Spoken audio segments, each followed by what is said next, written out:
బస్సులోనే అందశ్రీ ఉంటాడు. ఆయన ఇక్కడే సంవత్సరాల నుంచి ఆయన నివాసం ఉండేది. ఆయన చాలా చిన్న ఇంట్లో చాలా సాధారణ జీవితం గడుపుతున్నాడు. సొంత కారు కూడా తీసుకోలేదు, ఎందుకంటే ఎక్కడికి వెళ్ళాలన్నా బస్సులోనే ఆటోలోనే వెళ్తూ ఉంటాడు. అందశ్రీ ఇల్లు ఇది. అంటే గత కొన్ని సంవత్సరాల నుంచి ఆయన ఇదే నివాసంలో ఉంటున్నాడు. ఈరోజు కూడా ఇక్కడ నుండే ఉదయం 6 గంటలకు తీసుకొని వెళ్ళడం జరిగింది. సో మనం ఏదైతే పేద కుటుంబానికి సంబంధించిన నివాసం ఎలా ఉంటుందో అలాంటి జీవితమే ఇక్కడ అందశ్రీ గడిపేవాడు. ఈ 2 రూములు ఉన్నాయి. ఈరోజు ఇదే ఇంట్లో నుంచి అందశ్రీ అని గాంధీ హాస్పిటల్కి తీసుకెళ్లడం జరిగింది.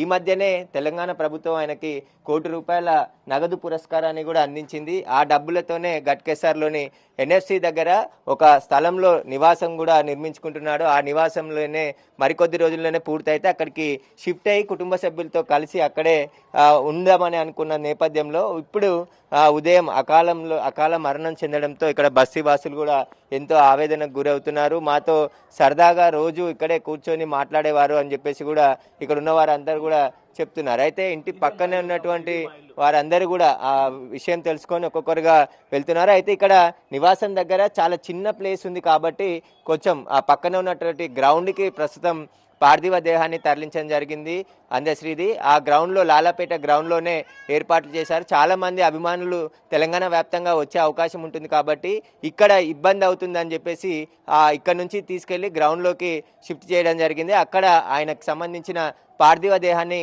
ఈరోజు సాయంత్రం వరకు ఉంచి గట్కేసర్లోని ఎన్ఎఫ్సి వద్దకు సాయంత్రం తరలిస్తారు. రేపు ఉదయం తర్వాత ఎన్ఎఫ్సి దగ్గర ఆయన అంత్యక్రియలు జరుగుతాయి. అంత్యక్రియకి సంబంధించిన అంత్యక్రియలు కూడా అధికారిక లాంఛనాలతో జరిపించాలని చెప్పేసి సీఎం రేవంత్ రెడ్డి ఆదేశాలు జారీ చేయడం జరిగింది. దానికి అనుగుణంగా ఇప్పటికే జిహెచ్ఎంసీ అదేవిధంగా తహసీల్దార్ రెవెన్యూ అధికారులు పోలీస్ డిపార్ట్మెంట్ అందరూ కూడా ఏర్పాట్లు చేస్తున్నారు. తెలంగాణ ఒక మంచి కవిని రచయితని కోల్పోయింది.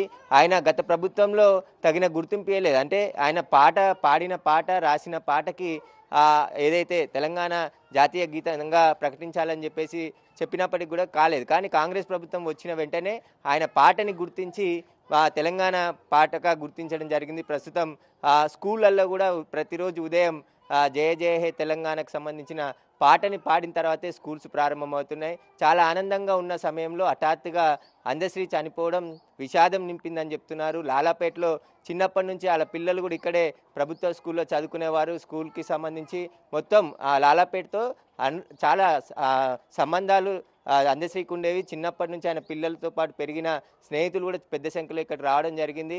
లాలాపేటకు సంబంధించిన బస్సీవాసులు కూడా ఉన్నారు. ఒకసారి మాట్లాడదాం.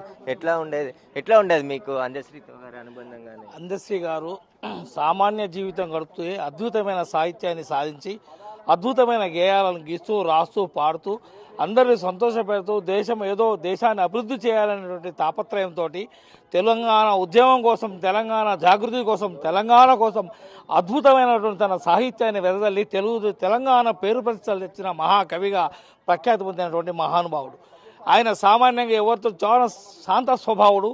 ఎవరితో కొట్లాడినట్టు కానీ, ఆవేశపడినట్టు కానీ, కోప్పడినట్టు కానీ ఎప్పుడు చిరునవ్వుతో నవ్వుతూ తన సాహిత్యాన్ని ప్రపంచవ్యాప్తంగా చేయాలనే ఉద్దేశంతో ఎప్పుడు తన సాహిత్య ధోరణిలోనే ఉండేవాడు. తన జీవితంలో మొత్తం ఇంట్లో ఉన్న, ఎక్కడ ఉన్న, కుటుంబంలో ఉన్న ఆయన ఎప్పుడు 24 గంటలు సాహిత్య విలీనమైపోయి ఉండి సాహిత్యాన్ని చేస్తూ సాహిత్య అద్భుతంలో సేవ చేసుకున్నటువంటి మహానుభావుడు అందశ్రీ గారు.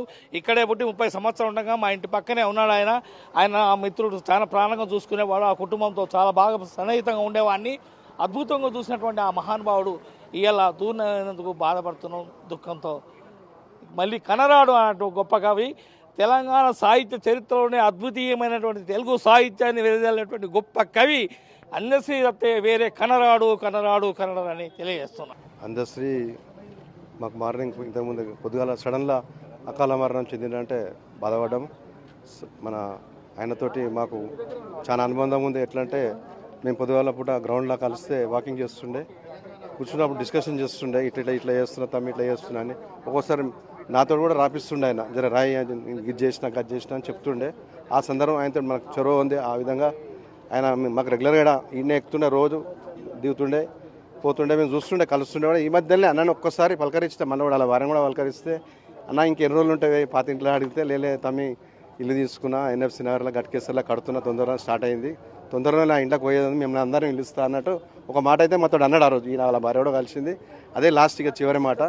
అదే ఆయన చనిపోయినందుకు తెలంగాణ, ఇప్పుడు మనకు తెలంగాణ గీతం ఆయన పేరు మీద ఉంది కాబట్టి మొత్తం యావత్ తెలంగాణ ప్రపంచం అంతా కూడా ఈరోజు దిగ్భ్రాంతి చెందుతుంది.